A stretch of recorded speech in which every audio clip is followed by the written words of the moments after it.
Bienvenidos, estimados oyentes, a nuestro podcast Anten, el podcast que abre puertas al conocimiento y la inspiración a través de aquellas historias que no que te convencen, sino que te persuaden a que, vaya, realmente el altruismo es muy valioso. Como siempre, con ustedes, su moderador, Aldrin Santiago, les saluda y le da la bienvenida a otro episodio más con otra persona más que estuvo allí en las Estepas de las Flores. En este episodio vamos a tener una conversación única con el doctor Traverso. Muy pocos lo conocen, ya daremos el nombre completo, cuyo viaje por a través de las Estepas de las Flores estuvo allí, dio su tiempo libre, fue bastante altruista y fue director de la unidad de emergencias médicas, que no es nacional, es unidad de emergencias médicas, dicho por algunos de los que crearon aquello. Vamos a ver lo que nos tiene este doctor de todas sus historias, y hoy está aquí para hacernos parte de ella. Con nosotros, pocos entenderán que el doctor Traverso es Rafael Siriano Dixon. Todos lo conocíamos como Dixon. Bienvenido, Dixon, a nuestra cabina. ¿Cómo te encuentras? Buenas noches, Aldrin. ¿Todo bien? Bien, como siempre, Dixon, empezamos desde el inicio, donde te crías, dónde tú comienzas la existencia de tu vida. Bueno, yo nací y me crié en la República Ureña, próximo ahí al Centro Médico Uso, en la esquina antes de la Máximo Gómez. Eso es de Exacto. Ahí hiciste tu bachiller, primaria, todo, en esa misma área. Bueno, cuando digo que estaba en Gascue, o sea que básicamente yo me crié entre Gascue y esa zona. Yo me gradué del Colegio Apostolado. Sales del Colegio Apostolado y de inmediato vas a estudiar, ¿a dónde? Fui a estudiar medicina a UNIBE. A UNIBE, bastante cercano. Bueno, yo creo que eso está también en Miraflores, ¿o no? Bueno, yo creo que vamos a decir que está todo en la misma cuadra. En el mismo cuadrante, sí, porque creo que la 27 que divide eso ahí, no sé muy bien. Exactamente. Ok. Exactamente. Entonces, ¿cómo llegan tus pasos a dirigirse hacia la Estepa de las Flores? ¿Cuál fue la razón? Miren, el segundo cuatrimestre en medicina, yo fui a parar a Cruz Roja para hacer un PAB, curso de primer auxilio básico. ¿Lo estaban exigiendo en UNIBE o cómo fue? No, los estudiantes de medicina que me llevaban un año a mí, que era el grupo de Ochismester, Compañía por Acciones, eran muy activos en Cruz Roja y ellos fueron haciéndole promoción al curso y nada, una cosa llevó a la otra y ahí caí yo en Miraflores. Caramba. ¿Con quién fue ese tú tomaste el primer auxilio básico? ¿Tú recuerdas quién fue ese instructor? Una parte lo dio Smester y en la otra estuviste involucrada. Ok. Bueno, ahí sí, yo creo que Smester era Hochi, era monitor o instructor, no me recuerdo bien. ¿Qué te pareció? ¿Cuál fue la impresión que recibiste en ese primero? Porque nosotros éramos como un poquito medio muy reverso en ese entonces. ¿Qué te pareció ese curso en sí? No, resultó interesante. Sobre todo la parte en la que le echaron muchísima agua a uno. No sé, no entiendo para qué, pero está bien. O sea que le enseñaba a uno que tenía que trabajar como fuera, bajo condiciones extremas. Exactamente. En aquel patio que tenía que rojar lleno de vehículos que ya habían caducado. Y por ahí era que nos daban la práctica, o sea que fue bastante interesante.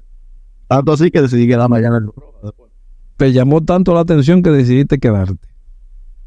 Sí. ¿Cuál otro curso entonces tomaste en ese proceso? Mira, seguido a ese, el próximo curso que venía era un rescate básico.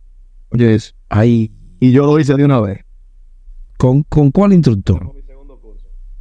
Bueno, Vinera que lo monitorizaba. Ahí, Guiné, Hogado de una parte. Y en aquel entonces eso fueron 2 semanas, me recuerdo, de fuego, realmente. pero tenía tú una buena condición física, porque rescate es otra cosa que es corre y brinca y salta. ¿Qué te pareció aquello? No. Ese me gustó todavía más. Porque yo siempre practiqué deporte extremo. En aquel entonces yo escalaba. Ok. Y en la parte de rescate hacíamos mucho rappel. Me recuerdo salto de puente. Nos ponían a saltar de cara al valle. Embobinarse de una cuerda a otra. O sea, ese me resultó todavía más interesante. Pero ese te gustó más que el de primer auxilio básico, entonces, Dixon. Sí, para que tú sepas que sí. En un inicio sí.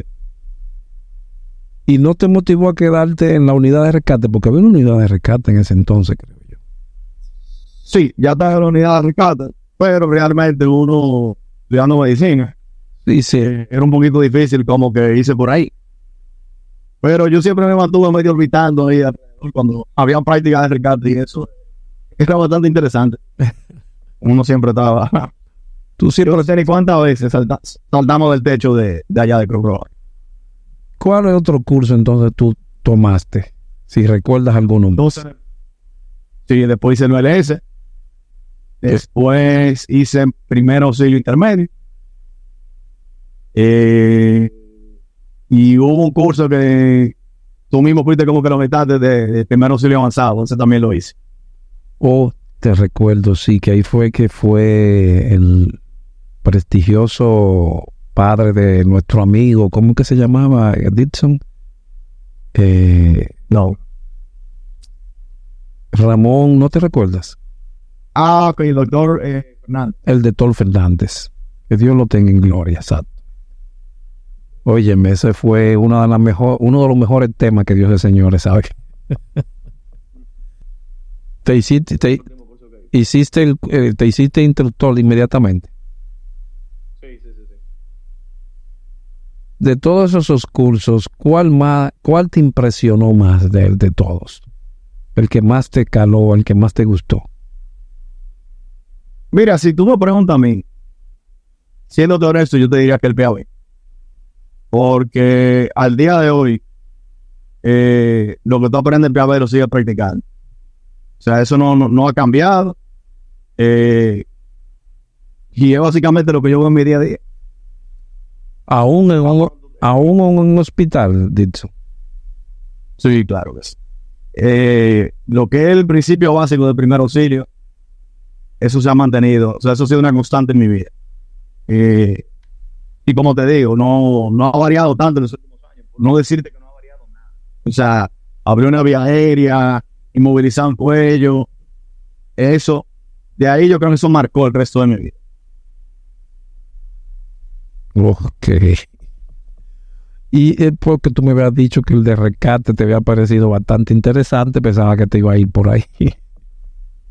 Sí, pero claro, el de rescate me pareció interesante por, como te comentaba, yo siempre he hecho deporte extremo, escalaba, hacía mountain bike y desde el punto de vista de la física y de lo que incluía el de rescate era interesante. Pero como te digo, yo era estudiante de medicina y siempre, vamos a decir, apasionado por el trauma. Entonces, te diría que no, que realmente lo que marcó y lo que hizo que yo me quedara en Cruz Roja. Pero tú entraste con un buen grupo, que tú no entraste, como quien dice, solo totalmente. No, el grupo de nosotros realmente, estudiantes de medicina y de UNIBE, teníamos que ser como 8 o 9. Y de una vez nos incluimos en lo que fuera la UNEM. ¿Quién era el director en ese entonces de la UNED? Wow. No, si te digo, del que era el director de la nación era Raúl González, sí, pero de la UNED creo que era Florencio Salazar. No, Florencio había salido ya. Ah, ok. Porque tú llegaste también a ser director de la UNED. Sí, ya yo diría que el último tiempo. Antes de salir. Exactamente. Caramba, pero entonces el proceso fuiste rápido, no fue un proceso tan largo, que te hiciste instructor, hiciste varios cursos. Yo tuve la dicha de que en esa época precisamente tú tenías la escuela muy activa. Y realmente los cursos, ¿qué te diría? En un año ya se dieron más de 6 cursos, que yo recuerdo. Sí. Eran unos tras de otros, ¿sabes? Sí, cierto, muy cierto. Que también los otros muchachos también aprovecharon mucho ese proceso también. Exactamente. Siempre había alguna actividad todos los fines de semana. Exactamente. Y en la misma UNEM uno mantenía, nosotros nos reuníamos todos los sábados y se daban charlas, o sea, se hablaba algo siempre. O sea que realmente sí estuvimos muy activos en esa época. ¿Tú qué tiempo, quién estaba contigo ahí en la UNEM cuando ya hicieron alguna elección o algo para elegirte a ti como director? ¿Qué fue lo que pasó ahí? No, obviamente fuimos quedando poca gente y yo diría que, no sé si lo que estábamos más activos en aquel entonces éramos Alfredo Mena, yo no sé si te recuerdas. Claro, sí, Alfredo Mena. Y Edwin Pantaleón. Edwin Pantaleón. Y nada. ¿Tú no llegaste a hacer el curso de FOAPES entonces, Dixon? Sí.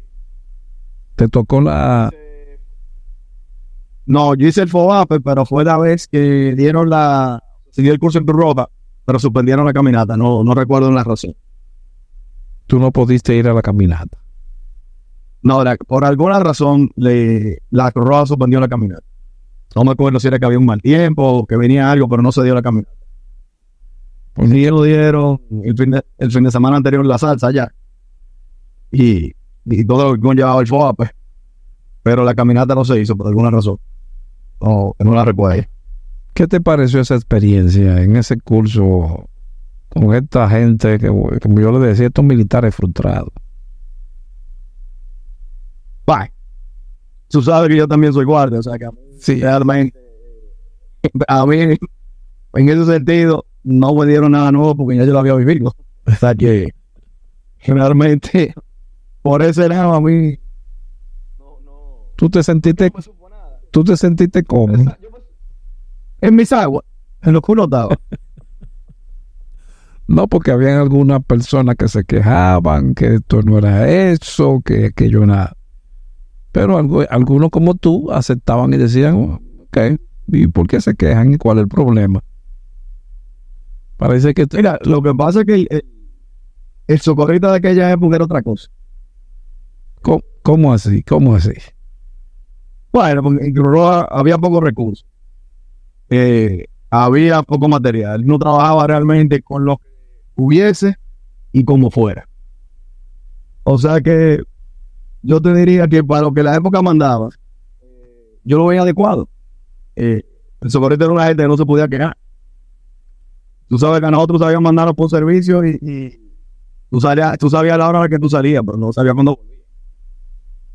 ¿Cuáles servicios te tocaron a ti de esa envergadura que tú estás diciendo?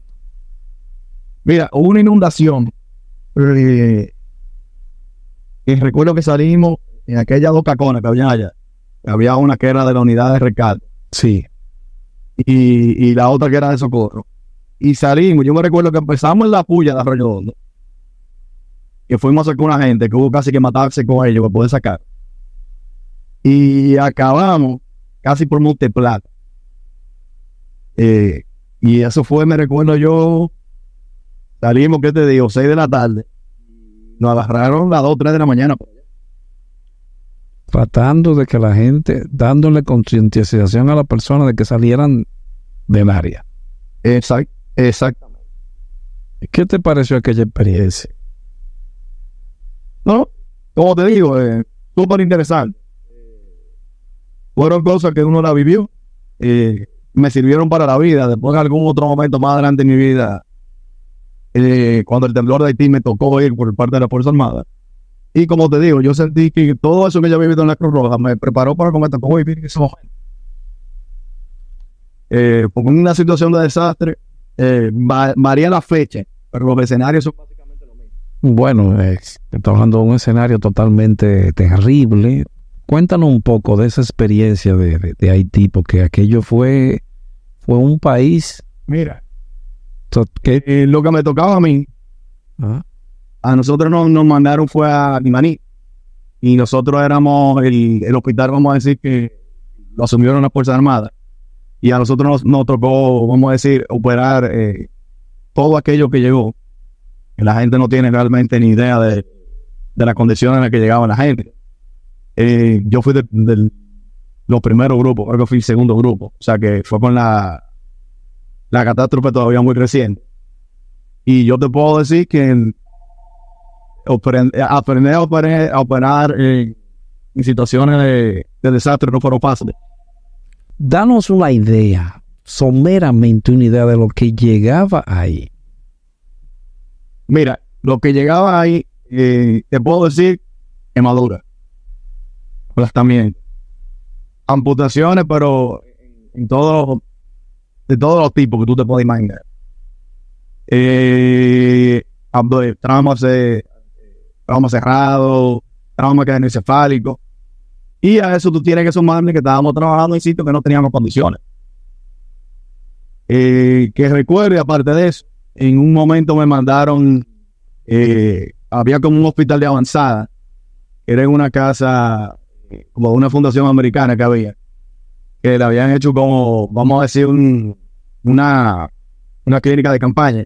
Ajá. Entonces ahí me enviaron a hacer un triaje de cuáles eran los pacientes que ameritaban traslado en helicóptero. Que fue también otra experiencia bastante interesante, porque ahí, eso fue la primera vez que yo lo vi en mi vida, realmente. Y era interesante el tú tomar la decisión de, bueno, este se queda, este se va. Y nada. Eso es lo que puedo recordar así. Bueno, Y abro la cabeza. me recuerdo como ahora que también habíamos tocado, siempre se tocaban esos temas teóricamente, el concepto triage, que es la evaluación Sí. de pacientes en masa. Mira, te sirvió en ese momento, ¿eh? Sí, claro. Porque estamos hablando de un proceso de un país que tuvo que acudir en ayuda de otro país, porque allí colapsó casi todo, según tengo entendido. ¿Y ustedes tenían Bueno, entonces hospitales de campaña en el área de Jimaní? En Jimaní, el Hospital Regional de Jimaní, es un hospital pequeño. Sí, me imagino. Se tomó, vamos a decir, como base, y en las zonas aledañas se habían hecho unos cuantos hospitales de campaña. Que fueron inclusive, o sea, hasta ONG que lo habían montado en el momento, porque fue algo improvisado. Fue algo por el momento, por la situación reinante. Sí, no, pues, la cantidad de pacientes era abrumadora. Mira, para que tú tengas una idea, nosotros nos llevó en un cargamento de cheilones para poder acostar a los pacientes, hasta en los pasillos del hospital. ¿Cómo te afectó esto a ti, Edson? Mira, en el momento emocionalmente, ¿qué te digo? Era importante, pero no sé por qué, yo no te puedo decir que me creara algún daño así psicológico ni nada, ni que me creara estrés postraumático ni nada. No, realmente uno fue, hizo su trabajo y no sé, tal vez cuando uno lo retirábamos, estuvimos por un periodo, nos iban rotando cada una semana, pero bajábamos, yo era residente y bajábamos al hospital, o sea, el trabajo normal y no seguía trabajando. O sea, que no sé si uno no tuvo ni siquiera mucho tiempo de pensar en las cosas como que le tocó ver en el momento. Por el trabajo continuo, por todas esas cosas, ustedes no tuvieron tiempo ni siquiera de pensar qué fue lo que pasó allí, creo yo. Sí, no. Al poco tiempo, entonces empezaron, fruto de eso, unas complicaciones. Me tocó un momento con un camión de guardia que iba para allá que se tiró y tuvimos que atender a esos pacientes. O sea, te digo, fue una cosa tras otra durante ese más o menos 1 o 2 meses, que uno realmente no tuvo mucho tiempo. Claro, era impactante, era la primera vez que uno veía algo así, pero no te puedo decir como que no, mira, me marcó. O sea, que yo pudiera decir que me creó algún tipo de trauma, no. Uno siguió trabajando. Luego, ¿qué haces después de esta experiencia, Dixon? No, continué con mi residencia médica porque me mandaron como residente, pues, inclusive. O sea, yo estaba haciendo la residencia en el Hospital Central y continué mi formación como médico cirujano. ¿Eres médico cirujano ahora, entonces, Dixon? Sí, yo soy médico cirujano. Sigo en el Hospital Central de las Fuerzas Armadas. Actualmente estoy dirigiendo lo que es el primer fellowship de trauma que se abrió en el país. Es una especialidad nueva. Que para que tú veas, como te digo, lo que empezó con UPAB, mira por dónde va. ¿Cómo va a ser? ¿En qué se conecta eso con el PAB, Dixon? ¿Dónde tuve yo mi primer acercamiento al trauma? Ok. Fue básicamente con el curso de primer auxilio básico. Me quedo en la Cruz Roja y empiezo a trabajar lo que es trauma a nivel prehospitalario saliendo de las ambulancias. Y hasta el día de hoy yo te puedo decir que yo he seguido trabajando en esa misma área. No te ha detenido nunca. Eso fue como el puntaje primero. No. O sea, yo seguí por ahí mismo. De hecho, te puedo decir que como cirujano, uno de los temas que siempre me apasionaron, bueno, el trauma. Y acabo mi formación como médico cirujano y me quedé en el mismo hospital y siempre me he enfocado más, o sea, de hecho, el tema que yo doy en la residencia es el manejo inicial del trauma. O sea, que todo el tiempo me quedé trabajando en esa zona. Fíjense usted lo que puede hacer un simple, no sé, capricho. No creo que sea capricho, sino porque se llegó ahí para aprender. Y como tú veías que los otros tenían esa formación, quisiste también acceder a ella. Que es una, Sí, exacto, que es una formación inicial que no sé si algunas universidades ahora lo tengan, o antes era muy difícil tú encontrar esa información que ustedes tuvieron acceso en el Estepa de las Flores, ¿verdad? ¿O me equivoco? Mira, en el tiempo de nosotros no lo había. De hecho, yo hice el primer BTLS que vinieron a dar, o no sé si fue el primero, pero fue de los primeros, que era Monchi y Pacheco. Alexander. Ajá, Alexander Pacheco, exacto. Sí. Y todo eso uno pudo llegar fue a través de la Cruz Roja, porque era del único sitio donde uno lograba. En las universidades a uno no le daban PAB, o sea, eso no existía en aquel momento. Actualmente sí, ya por ejemplo UNIBE le da a los estudiantes primer auxilio básico, le dan BLS, ahora es mucho más fácil. Pero en aquel entonces, ni por asomo, uno tenía, ya por ejemplo, cuando uno hablaba de un BTLS, me recuerdo que en aquel entonces valía como 6,000 pesos, que era todo el dinero del mundo por un estudiante de medicina. Y uno hacía su nivel, su sacrificio y cogía su curso.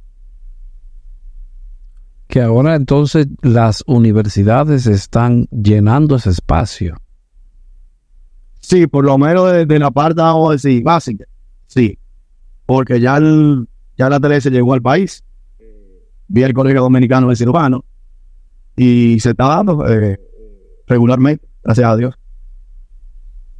Eso es un avance. Además de que también ahora existe también la otra carrera, o no, la especialidad que es en emergenciología. Que hay emergenciólogos también que saben el idioma de trauma, que era también un poco cuesta arriba cuando nosotros llevábamos pacientes con alguna férula o algún aparatico de eso que usábamos medio extraño, que siempre preguntaban qué es eso, pero ya también ya hay emergenciólogos que saben cuál es el proceso. Sí, exactamente. En ese sentido, no, yo diría como país no hemos logrado. ¿Qué tú crees? ¿Se ha avanzado un poco en cuanto a la atención del trauma en el país o no? Mira, si tú me preguntas a mí, yo te diría que se ha avanzado, pero no mucho. O sea, ¿qué te diría? ¿Qué ventaja tenemos en un sistema 911? Vamos a decir que funcione. Pero todavía sigue teniendo el tema de la capacitación del personal que anda en esas ambulancias. Pero todavía falta mucho. Y sobre todo el personal que yo te diría todavía inclusive a nivel hospitalario, en lo que es manejo de trauma, Si tú me preguntas a mí qué porcentaje, por ponerte un ejemplo de cirujano, manejan el ATLS, yo creo que no llegamos al 50% todavía. Y probablemente lo mismo pase con los emergenciólogos. No tengo el dato de si a ellos se lo exigen durante su formación, pero en ese sentido todavía estamos. ¿Por qué es tan importante el curso de Advanced Trauma Life Support? Eso se puede decir en español. Realmente la traducción sería soporte vital avanzado en trauma. Exacto. ¿Por qué es tan importante? Para que los que nos escuchan sepan cuál es ¿por qué tú estás diciendo que faltan más personas que lo tengan? Te voy a decir lo que pasa. Si tú me preguntas a mí, yo te diría que el ATLS te organiza todo lo que tú tienes en la cabeza y te lo prioriza. Porque cualquier cirujano te va a decir a ti, cualquier emergenciólogo, no, pero todo lo que me va a enseñar ahí, yo sé manejar vía aérea, yo sé manejar hemorragia. El tema es tú aprender a priorizar. Realmente, cuando tú haces el ATLS, te cambian el enfoque. Yo me recertifiqué recientemente, el año pasado, y tú sabes, cuando te das el pretest, que tú acabas al final, tú dices, no, pero estaba facilísimo. Y cuando tú te das cuenta de lo que tú respondiste, entonces tú vas y haces el curso, y tú vuelves y tomas el examen, entonces ahí tú te das cuenta cómo te cambió la forma de pensar. Porque vamos a decir que básicamente te enseñan a priorizar qué es lo que tú necesitas en cada momento del trauma con el paciente. Es como un protocolo, podríamos decir, para seguir. Sí. Y lo importante de eso es que pone a todo el mundo a hablar el mismo idioma. O sea, todo tiene un porqué, una forma de hacerlo, y no hay por qué salirse de ahí. Pero el curso no es un poquito cariñoso.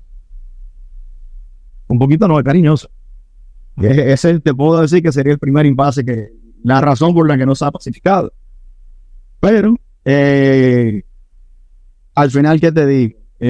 Yo creo que eventualmente va a haber que buscar la forma de que sea como en Estados Unidos. En Estados Unidos todo el que trabaja en una emergencia tiene que tener un ATLS hecho. Inclusive para tú aspirar a cierto tipo de residencia, sobre todo las quirúrgicas, tienes que tener el ATLS.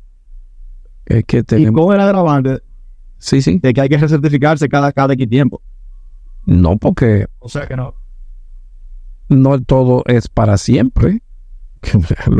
El que busca la rama en el área de atención médica es un área o una rama que se gasta dinero, pero que no solamente eso, también tiene que estar recertificándose, porque aparecen nuevas enfermedades, aparecen nuevos procesos y nuevos protocolos, porque se ha ido haciendo la historia de que medicina basada en evidencia. ¿Qué es lo que yo te diría que más ha variado desde que yo empecé en primer auxilio básico? Ahora yo te puedo decir que el manejo de líquido y de hemoderivados. En aquel entonces tú te recuerdas que uno le decía, no, tú te enganchas a 2 vías y abres esas 2 soluciones a chorro. Uh-huh. Y actualmente ya eso está, no te voy a decir proscrito, pero ya con el manejo de líquido uno es mucho más conservador. Inclusive ya no se está usando 2 vías, se está usando una sola, y tan pronto tú logras llevar al paciente a cierta presión, se cierra los líquidos. Porque hemos establecido que sangre nada más se repone únicamente con sangre. Cierto. Mire todo lo que ha cambiado, todo lo que ha cambiado. Exactamente. Podría decirse que, bueno, qué sé yo, como siempre decíamos allá, que hay que aplatanar las cosas y tal vez tomándolo. Claro, no tendrían las certificaciones internacionales, diría yo, pero sí la información, la capacitación para poder masificar, digo yo. Sí, yo diría que esa es una opción. Porque el conocimiento, vamos a decir que es libre. Sí. Los libros están ahí. Por ejemplo, yo en la residencia de cirugía eso es lo que trato. O sea, cuando le doy el curso de manejo de primer auxilio y de manejo inicial del trauma, lo que trato de llevar en la última formación, el mismo TLS, de que eso sea lo que le llegue al cirujano de formación, ¿tú me entiendes? Sí. Y yo creo que eventualmente, como tú mismo dices, va a haber que aplatanar algo que, vamos a decir, que nosotros como nación pudiéramos impartir un curso que sea, vamos a decir, un asimilable y que no sea tan costoso, pero que pueda ser una exigencia para todo el que trabaje trauma y trabaje en una emergencia. ¿Están actualizándose los hospitales también en cuanto a esto en el país? Sí. Te diría que cada vez más. Ya no es un tabú, por así decirlo. Es un tema realmente frecuente. Y como te digo, como ya el ATLS está en el país, cada vez más uno ve gente más interesada. Ahora mismo con el tema de la residencia nueva que abrimos de trauma, te puedo decir que en cada congreso que haya se nos está abriendo un huequito donde o nos invitan, donde uno puede ir y hablar de lo que es, del programa en sí. Y los cirujanos de formación se están motivando, sí, realmente. Entonces, si se están motivando, ¿hay un real cambio en cuanto a la atención del trauma a esos pacientes que llegan a los hospitales? ¿O todavía hay mucho que caminar? Mira, hay un cambio. Por ejemplo, te puedo decir que ya los pacientes llegan con collarín, ya llegan en una tabla rígida. El problema es que ahora llegan con collarín, llegan en su tabla rígida, pero el 911 llega con una presión increíble por retirar su collarín y su tabla rígida. Entonces, lo hicieron muy bien, hasta tenemos la de este aquí, pero dame un momentico para nosotros poder hacer lo que tenemos que hacer y entregarte tus insumos para atrás. Es que debe de ser una fuerte cantidad de pacientes que están llegando a los hospitales y realmente no creo que tengan tanto equipos dentro de un hospital para de inmediato hacer la transferencia, digo yo, no sé. No, mira, aquí hay... ¿Qué te digo? Por ejemplo, anteriormente teníamos únicamente al Darío Contreras, como hospital traumatológico, vamos a decir, de la ciudad. Uh-huh. Ahora mismo está el Ney Arias.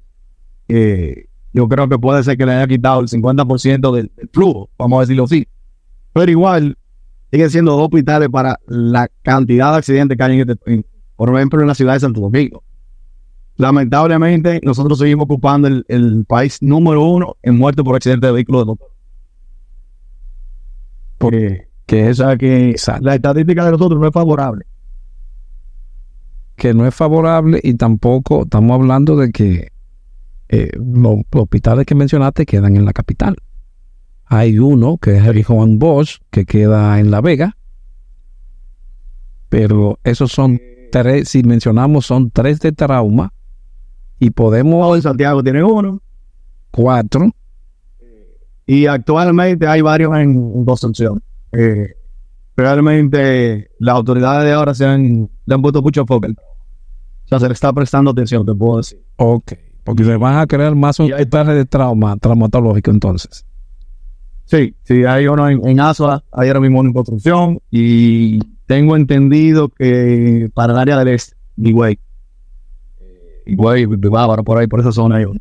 Está en construcción. Ok, eso era lo que siempre decía, es decir, todos los pacientes de trauma siempre tienen que dirigirse a la capital. Entonces, así, los hospitales de la capital siempre se mantienen llenos. No, pero yo entiendo que con suerte de aquí a un par de años eso puede mejorar un poquito más. Ok, con los hospitales. Pero ¿cuál otra vía se puede también para reducir esto? Porque que no podemos, entonces crearemos hospitales donde quiera de trauma, porque es intentar bajar un poquito la causal de accidentes de tránsito, diría yo. En ese sentido, nosotros necesitamos aquí hacer un trabajo fuerte. Número 1, en educación vial. Número 2, en educación, o sea, de la gente en sí, per se. Y número 3, vamos a decir, leyes que sean realmente fuertes, como el uso de cinturón de seguridad, casco de protección, los temas aquí con el tránsito, los límites de velocidad que no se respetan. En ese sentido, como país nosotros tenemos tarea pendiente, pero para mucho rato, ¿eh? Claro, que no falta la otra parte, que no aparezca una tarjeta del coronel o el general, amigo mío, mi hermano, para que te salve de lo que tú acabas de hacer. Es decir, que me decía el doctor Smester que lo que falta un poquito es régimen de consecuencia también, diría yo. Sí. Y yo diría que sí, un poquito más rígido, más estricto, ¿no? ¿Cuál valor tú le das al sistema de emergencias ahora que se creó el 911? Mira, como te digo, si tú me preguntas a mí, yo te digo que es importantísimo, porque por lo menos vamos a decir que estamos organizados, o estamos empezándonos a organizarnos. Donde yo te diría que le doy la mala nota es con el tema de la formación del personal. Que todavía hago sumamente flojo ahí. ¿Qué tú has visto? Porque seguro tú has visto algo. No, como te digo, o sea que tú te das cuenta en el manejo. El personal no es el personal más capacitado. Yo me atrevería a decir que ahí hay gente que probablemente lo que tiene es un primer auxilio básico. Pero la Universidad Autónoma de Santo Domingo abrió un curso de técnico en emergencias médicas. Sería que falta... Eso lo he oído mencionar. Ajá. Lo he oído mencionar. Pero yo no he visto ni siquiera que la UAS haya hecho la primera promoción. No. Sí, yo creo que... me he topado con el primer estudiante. Hubo una promoción... creo que el año, no me recuerdo bien, pero alguien me dijo que sí, que hubo una promoción. No sé si es que se lo encuentra muy largo, porque un curso técnico muy largo, entonces la gente va a decir, pero caramba. No creo... Bueno, que si tú me preguntas a mí, un técnico de emergencia médica debería ser 6 meses o un año como mucho. Bueno, aquí en Estados Unidos son algunos 3 meses. 3 meses en total. Ahora, ya queda en tu haber, si quieres seguir avanzando, entonces ya te tendría que durar un año tanto para lo que es paramédico. Exactamente, ya ahí, pero que tiene su cambio, inmediatamente cambia el pago. No sé cómo se haría ya esa parte. Sí, esa parte yo realmente no tengo ningún tipo de información. Exacto, porque vaya, se le reconocería a esas personas esa capacitación. ¿Me está entendiendo, Itsu? Claro. No, claro. Porque ahí habría que preguntarse, ¿y quiénes están capacitando a esas personas también dentro del mismo sistema? Mira, yo tengo entendido que la paga del 911 no es mala. Porque de hecho, si tú te recuerdas, o sea, vamos a decir, con comparación con mucho trabajo que hay aquí, muchos de los que eran voluntarios de Cruz Roja entonces migraron al sistema 911. Y sé inclusive de varios médicos generales que están trabajando en el sistema 911. O sea que tengo entendido que la paga no es mala. No sé cómo sería la del personal que anda a bordo de la ambulancia y eso. Habría que investigar. Pero no lo veo como una buena opción, no sé.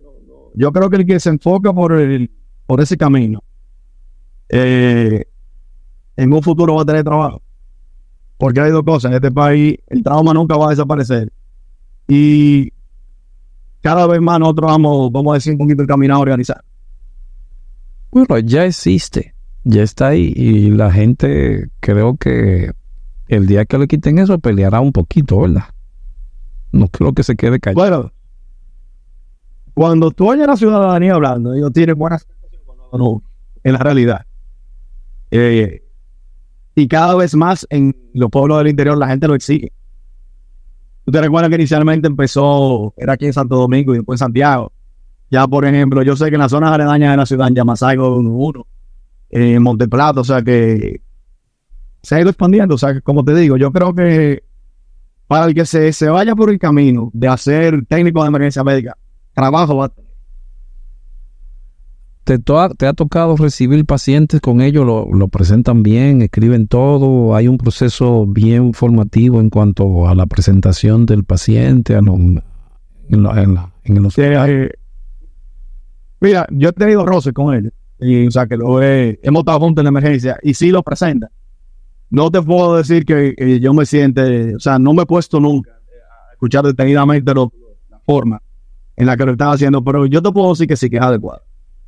Dentro de lo que he visto. Y lo he visto también o sea, en el manejo de escena. Me ha tocado verlo más o menos. Y te puedo decir que sí, que vamos encaminados. Lo que vamos por buen camino. Lo que faltaría es un poquito más de docencia, es lo que tú me dices. Exactamente. Para terminar como de apretar el tornillito ahí. Sí. Ok, porque según yo tengo entendido hay mucho personal de hospital, enfermeras, enfermeros y también personal que tuvo en la Estepa de las Flores también, según yo tengo entendido. Bueno, en un inicio yo vi mucha gente ahí, pero mucha. De la Estepa de las Flores. Sí, o sea, si mal que no recuerdo, yo creo que yo llegué a ver a Ducure en un principio, cuando empezó el nuevo 1, lo vi que estaba trabajando por ahí. Sí, yo creo que sí. Pero ellos estaban como, según tengo entendido, como despachadores. Es decir, que no estaban trabajando directamente en las ambulancias. Era una cosa así que él me dijo. Y que luego, entonces, bueno, ya no está, creo, no me recuerdo bien, pero ellos estaban como despachadores, porque Elvin Vera sí está ahí, pero como despachador. Tiene muchos años ahí ya. Okay.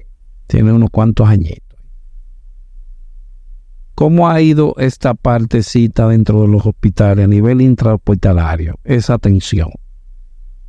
Porque antes se dejaban los pacientes ahí.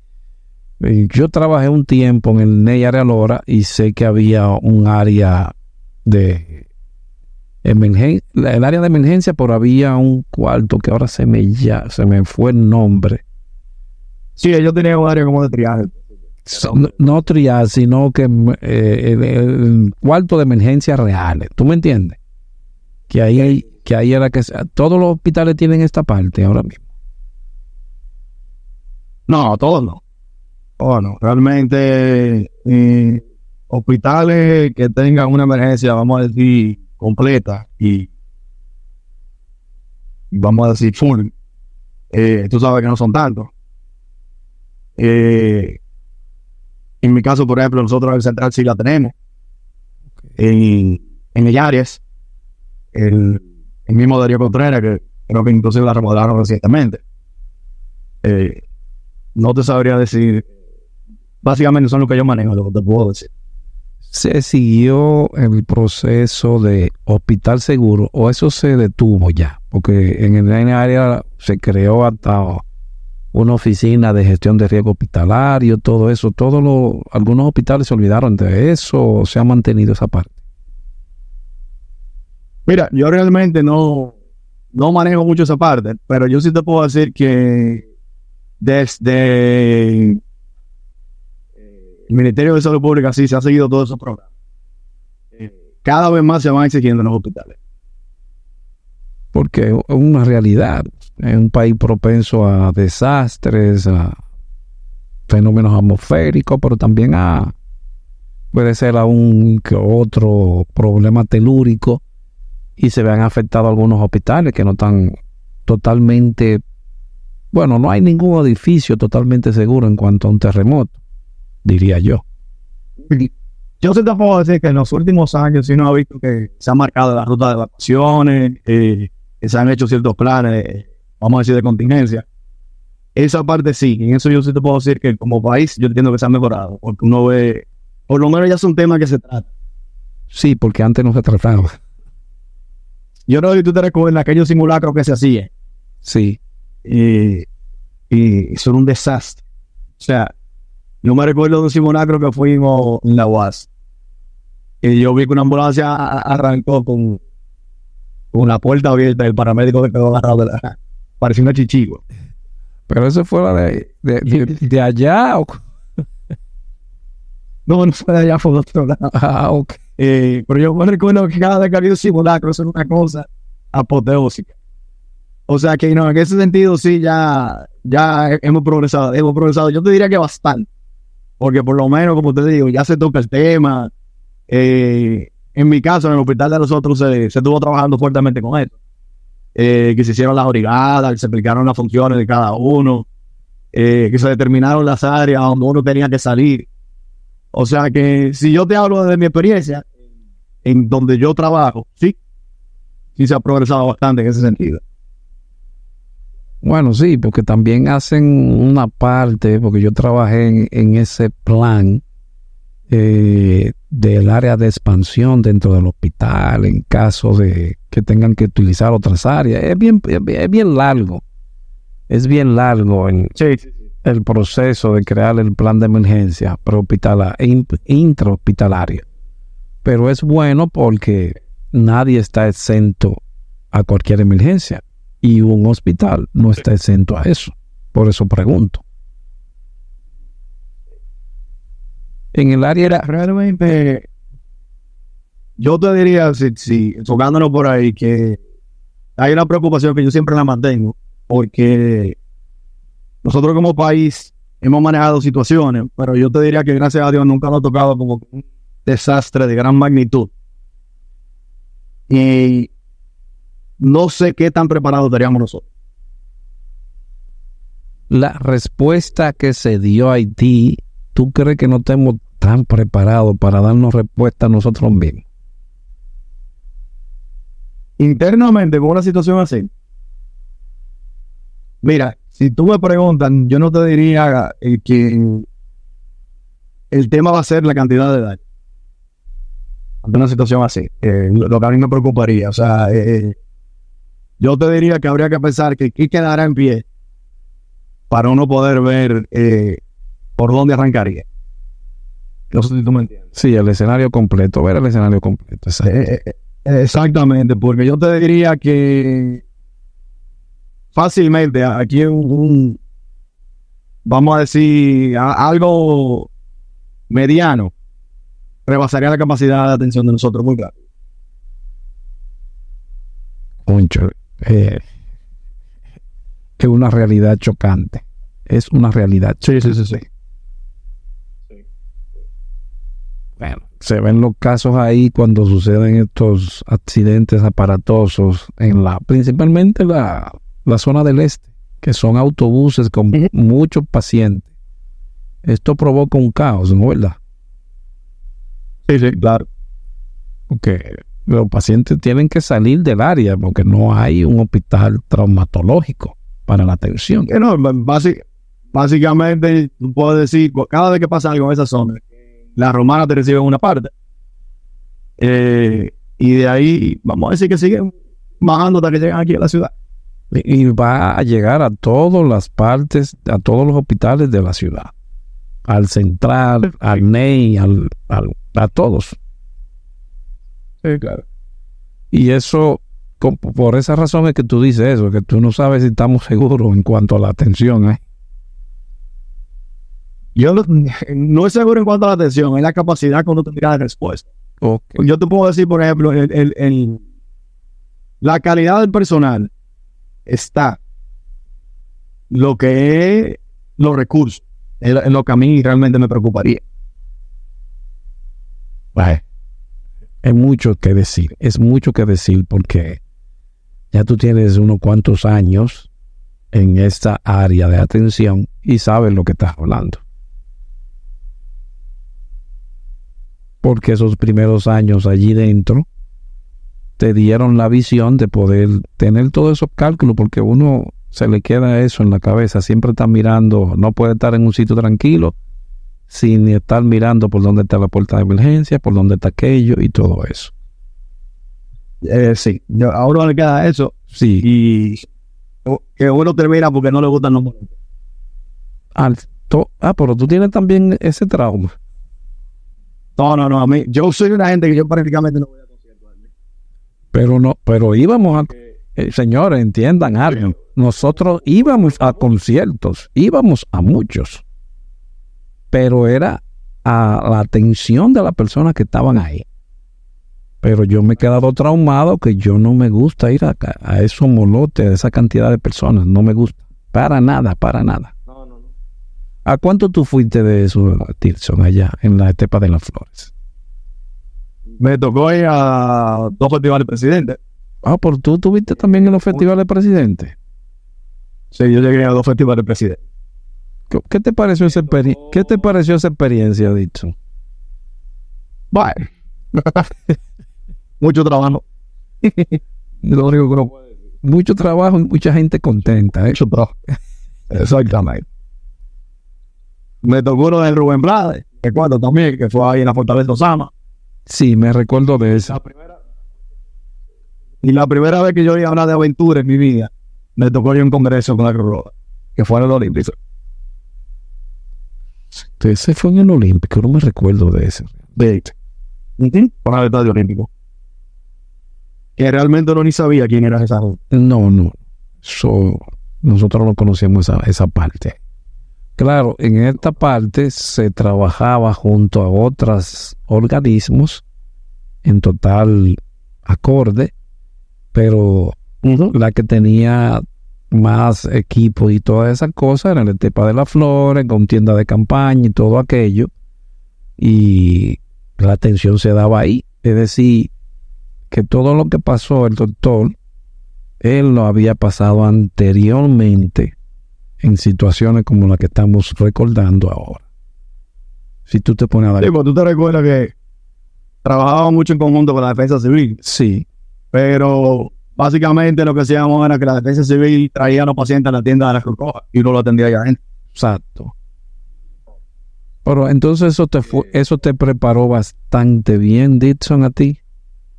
Diría. Sí, claro. Eso es, óyeme, eso es indiscutible.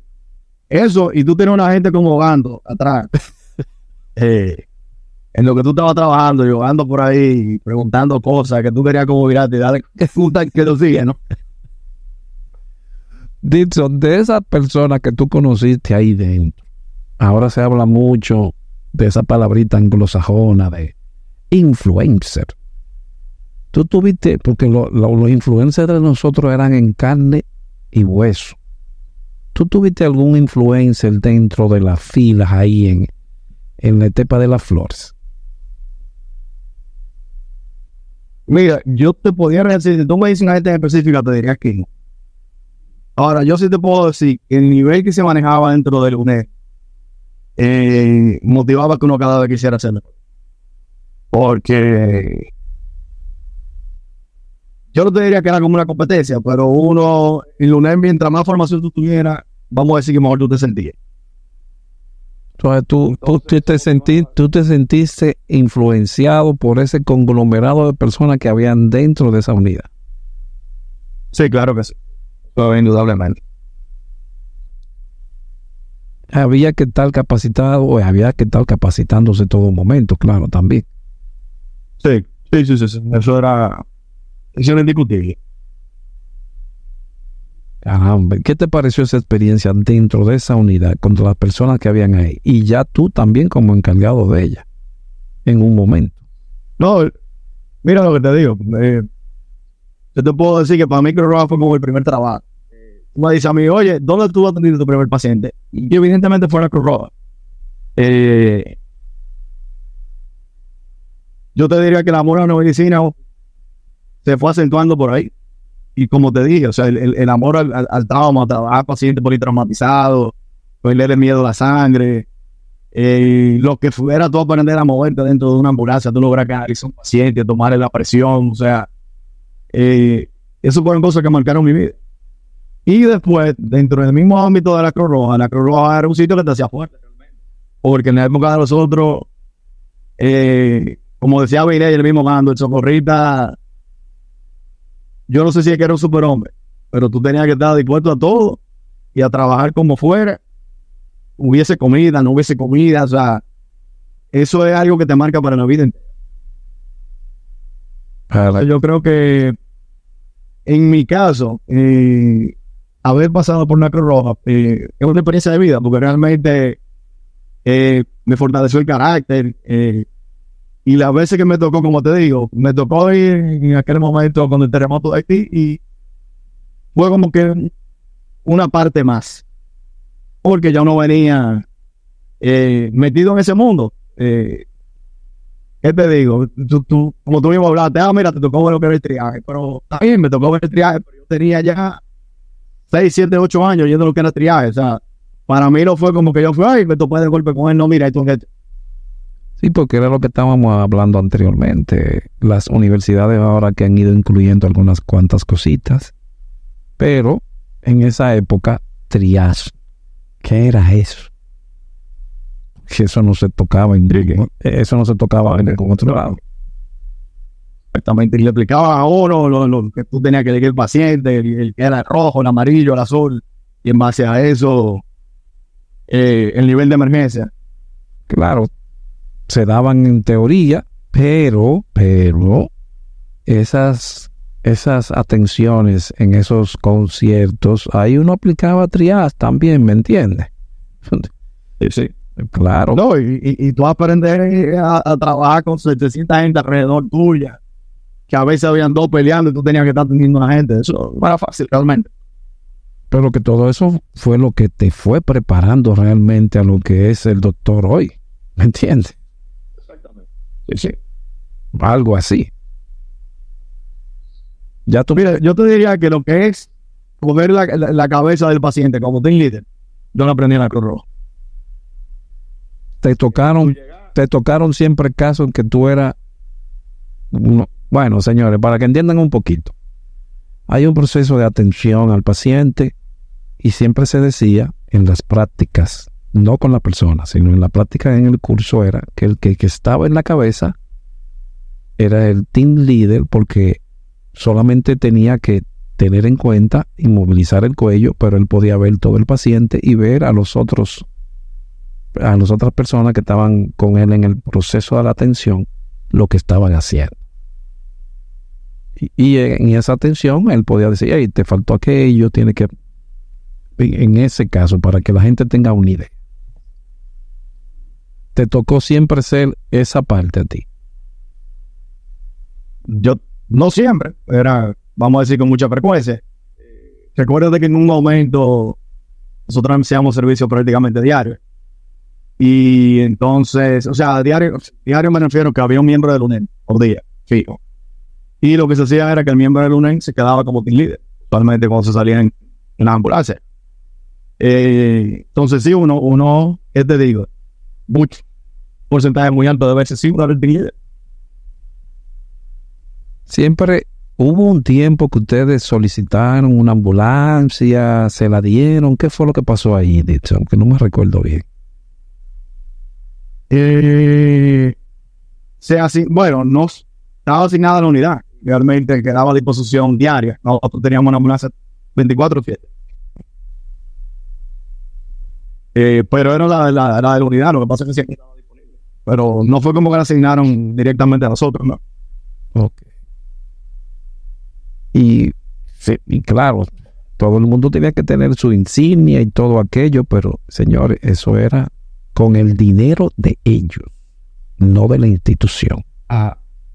Eso sí, los uniformes de nosotros, los monovuelos, las insignias que se hicieron, todo eso fue a bolsillo propio. ¿Todavía conservas eso o ya desapareció? Mira, mi insignia yo la tengo, para que tú sepas. La voy a buscar ahorita. Te voy a mandar una foto. Sí, por favor. Y lo que eran, yo no te recuerdo, los chalecos rojos que hicimos. Sí. Hasta hace un par de años yo lo tenía. Porque te voy a decir una cosa. La UNEN todavía está allí en la Estepa de las Flores. No sabía. Sí. Entonces, estos podcasts ahora se ha podido como establecer un inicio de todo. El hilo principal de dónde nace eso Se han también hecho algunas entrevistas a algunos directores de los anteriores, y hubo una de las personas que dijo, óyeme, pero vamos a hacer un museo virtual, y creo se está trabajando en eso para que la gente pueda accesar ahí y ver a cada uno de los directores, cómo eran las insignias, porque fueron variando. Sí. Ustedes tienen la última, que yo creo que fue que tú me dijiste, ayúdame ahí, creo que hicimos una diferente a la de los otros. Por eso trata de... Sí, se hizo una modificación. Exacto, mándame una foto para yo poder ponerla ahí en el museo y ponerla dentro de la entrevista. Recuerden que ahora estamos poniendo fotos y podrán verla por YouTube y Spotify. En las otras apps, en las otras streams, no podrán verlo porque es solamente para esas dos, Spotify y YouTube. Ahí ponemos fotos de la época que algunos de los entrevistados me mandan, y entonces ustedes podrán ver. Dixon, casi al final, casi finalizando, ¿tienes alguna palabra que decirle a esos jóvenes que hoy tal vez no sepan a dónde dirigirse y no entiendan lo que el altruismo, el valor tan significativo que tiene? ¿Podrías explicarle? Mira, yo creo que eso es un llamado que uno lo siente realmente. Bueno, muy bonito. Yo creo que la mayoría del que estudió medicina o el que trabaja en esta área te dice, no, es que a mí me gusta ayudarlo. Pero realmente yo lo sé, yo siento, en el caso mío, yo hubo un accidente, yo hubo una persona en una situación y uno ni lo piensa, o sea, tú te diriges básicamente de una vez ayudarle. Y es algo como que te nace de dentro. Yo diría que es inherente a la persona de uno, o sea, el que tiene ese llamado, de alguna forma eso se va a manifestar. Sí, porque no es fácil ir a un sitio, como decía Dixon, física, hambre, todo eso. Hay algunas personas que no lo aceptan, otros que sí, pero el altruismo llena un poquito esa parte interna que te permite ser mejor ser humano. Mire, y no es que tú no sientas el hambre, no es que tú no estés cansado, no es que tú no te incomodes con ciertas cosas que tú ves, pero hay algo que te hace que tú te quedes. Y te llama y tú te vas a lo mejor un día y a los 2 días tú vuelves otra vez. Te digo, ese llamado, por lo menos lo que fuimos de Cruz Roja, yo creo que todo el mundo sentía esa, vamos a decir, esa atracción hacia Miraflores. Sí, señor. Tarde o temprano volví ahí siempre. Y Dixon, quiero aclarar. Sí, con Raúl. Sí, no peleaba con Raúl, y se incomodaba, se decía de todo, y no vuelvo. Y a la semana, ¡whooping! Dixon, quiero agradecerte por esas personas que tú todavía aún sigues ayudando, sigues como médico tratando, como socorrista también lo hiciste, porque algunas veces no hay esa conexión para que ellos puedan decirte, hey, gracias doctor, o gracias socorrista. Hoy me tomo la palabra por parte de ellos para decirte ese gracias por tanto que has hecho, por eso que hiciste también en el terremoto, porque es una forma también de nosotros darnos ese soporte.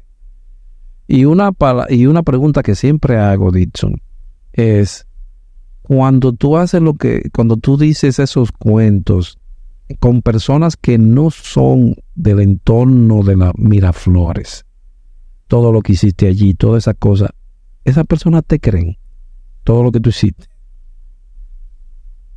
Mira, la gente a veces mira a uno como unos extraterrestres, ¿verdad? Y mucha gente dice, este tipo tiene que ser medio loco. Como que ellos como que no creen todo lo que uno hizo allí. Y algunas veces estas conversaciones son como para rectificar, concho, sí, yo no estuve en un universo paralelo, Dixon estuvo ahí y vio todo lo que pasamos. Entonces es verdad.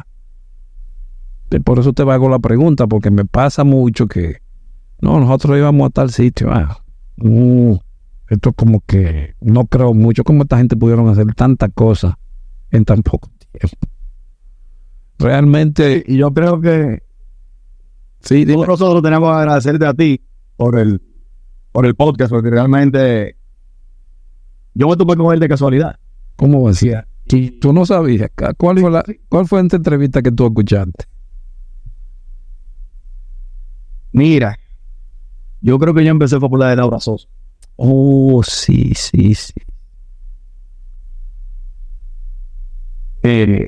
Y nada, y de una vez me enganché y yo creo que estaba manejando en ese momento y vi como 3 o 4, una tras de otra. No, Entonces yo creo que a ti también tenemos que agradecerte porque, mira, tú has hecho que uno recuerde muchas cosas, una época muy bonita que uno vivió, realmente. Y parte de la formación de uno. Como te digo, para mí en mi caso, lo que empezó con un PAB marcó probablemente el camino de mi vida. para muchos también, para muchos. Yo lo agradezco a ustedes también, a todas esas personas que han dicho, ok, sí, vamos a hablar. Porque algunos también han sido un poquito difíciles de que hablen. Pero a esos que han hablado, muchísimas gracias. Porque realmente no sabemos, o en un futuro se sabrá, a quienes estas conversaciones habrán tocado. Porque son historias, pero son historias que transforman, o pueden transformar. Y está enseñando otro camino, o no otro camino, sino más bien enseñando que, cónchale, también como haciendo voluntariedad. ¿Por qué esta gente lo hicieron?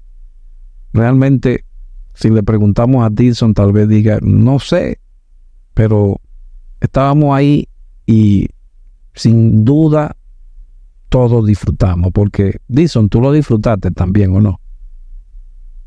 Pero yo lamenté el momento en el que yo dejé de participar en la Cruz Roja, que fue ya cuando mi carrera se complicó. Sí, Pero para mí, yo te puedo decir que esos años eran no negociables. Los días que yo estaba de servicio, yo dejaba lo que fuera. ¿cómo así? ¿Cómo así? Sí. Sí, o sea, yo me recuerdo que yo tuve una época que yo era fijo los miércoles. Amanecíamos Alfredo Men y yo. Y uno dejaba lo que fuera. Que había examen, estudiamos la Cruz Roja. Señores, iban de la Cruz Roja a la universidad. Una cosa increíble. Al otro día, normalito, amanecido. Es una cosa increíble. Bueno, no tenía, sabía tener servicio y uno se iba de pico a pico. Oh, Dios mío. Era una emergencia tras otra, una emergencia tras otra. Sí. Uno tiene muchos cuentos por ahí de cosas que le pasaron. Mira, nosotros éramos tan viciosos en una época y no había chofer y yo me quedaba manejando la ambulancia. Dios mío. Yo salía de chofer y Alfredo y Guasar, otro compañero de nosotros, salían a traer para. Señores, estamos hablando de algo que era voluntariamente. Pero esto forjó a esa persona que está hablando hoy en esa etapa de atención médica, ya a nivel prehospitalario. Podemos decir que ahí hubo una evolución de extrahospitalario, que es afuera en la calle, a nivel intrahospitalario. Y esa evolución, ¿a quién ayuda? A los pacientes. Increíble. Dixon, quiero agradecerte porque habíamos tenido algunas dificultades para hacer la entrevista tuya, pero siempre estuviste dispuesto y siempre me dijiste, claro, vamos a hacerla. No hay problema. Y gracias por esas palabras de que fuimos dichosos de que yo me haya inventado esto. Pero realmente había que presentarlo, había que mostrarlo. Y estas historias no se quedaran en el anonimato, en la oscuridad. Porque de alguna forma u otra hubo gente dentro de la misma estepa que quizás no querían que estas historias salieran, pero la tecnología, el momento, Dios así lo quiso y pudimos sacar la flor. Gracias, Dixon, realmente. Muchísimas gracias a ti por la invitación. Siempre a la orden, señores. Hasta aquí hemos llegado con Dixon en esta biografía, su biografía de lo que él es ahora, ese doctor. Y vean que hubo un inicio totalmente voluntario.